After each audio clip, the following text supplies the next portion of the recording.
These are things I brought that are obviously part of the winter, fall mix. And it starts all around town. You're starting to see, this is Virginia creeper, it grows wild. It's a native. Just grow up in the Bradshaws, Mingus Mountains. You just see this growing underneath the oaks. And it also grows really well in your backyard. It's a great ground cover. Fence to cover that ugly block fence. Feels like I'm in Russia. Kind of like put a trellis up, it just grows up there. It can actually cling itself, kind of make it go, it softens things up. It's one of the first ones that announces autumn is here. This and Boston ivy, and they're just related to each other. So you're starting to see this show up. So some of the aspens have that first leading edge color. So here in 2 weeks, you'll see fall everywhere. So it'll just be obviously better autumn. So this is a great one you could plant. We sell the native Manzanita, but many times that's too big. It's just too large. I mean, it gets up head high, it's a monster. So this is it looks just like it has a red bark, evergreen, same bell-shaped flower in spring.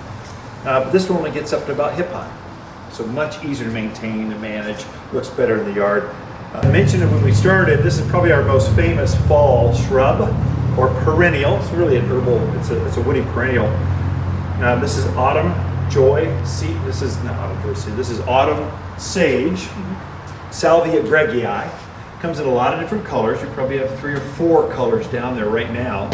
Gets up about that tall, kind of knee high and kind of ball shaped. Kind of very nice. Hummingbirds think they've died and gone to heaven. You can put the feeders away. They're going to go after this. They just love it so much. Butterflies like it. Bees. It's a pollinator plant. Songbirds. Yeah, lots of things. This brings the nature into your yard. I've got a whole row of these in my front right by the street.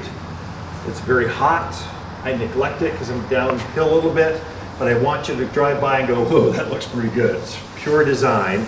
I put 4 of them in a row and I back them up with 4 or 5 Russian sage. It's contrasting different heights. It looks good. This one, they look exceptionally good now because they're always throwing flowers off. If you're fertilizing them enough, they're always putting flowers off.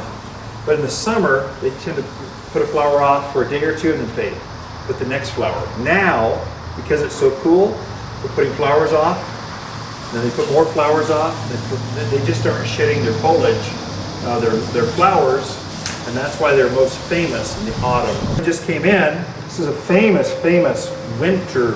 Everything just looks green, it's this color year round. This is dwarf Mugo pine, M-U-G-H-O, Mugo pine. It's a short, low-growing pine tree. And this particular variety does not have the bark beetle issues, scale, some of the issues that some of the other native pines do. This is just get it started. And it just gets fuller, neater, and cleaner, and just always looks like this. It's a great winter plant. They look great in containers, right out in the yard. This is another one. I can't believe this thing is blooming again. This is Raphaeoliptus or Indian hawthorn. It's an evergreen, very low growing. I guess there's different models, but this particular one stays low. But it blooms in the spring with the most fragrant of flowers. It's just when the lilacs are blooming. That's about when this will be blooming. We've been so mild and they're so happy here that it's decided, what the heck? I'll bloom a second time. It's kind of what's going on. So and they can do that sometimes.